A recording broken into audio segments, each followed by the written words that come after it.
À l'entrée de la bijouterie, un homme se présente.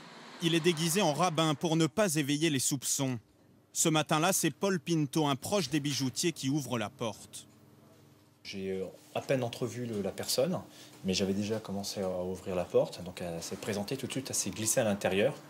Et dès qu'elle était à l'intérieur, c'était trop tard. Le faux rabbin se jette sur lui et saisit son arme. Une bagarre éclate sous les yeux d'un employé tétanisé. Il y a une fraction de seconde, on bascule dans le cauchemar. Il y a quelqu'un qui s'engouffre brutalement avec une arme.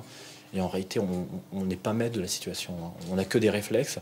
Soit on subit, soit on s'écarte. Voilà. Donc en réalité, se faire justice, on n'a pas le temps de réfléchir à ça.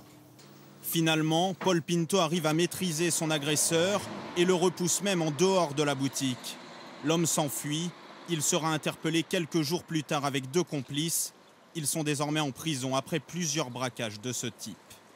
Mais dans la bijouterie familiale, dans ce paisible quartier à quelques kilomètres de Paris, les agressions font désormais partie du métier. On ne peut pas exercer son métier avec pleine passion, créativité, avec sérénité. Aujourd'hui, il faut faire attention, il faut être vigilant, on doit se méfier à qui on doit ouvrir la porte. Déjà quelques mois auparavant, ils avaient dû faire face à une violente agression. Un groupe de malfaiteurs cagoulés qui tentent par tous les moyens de forcer la porte.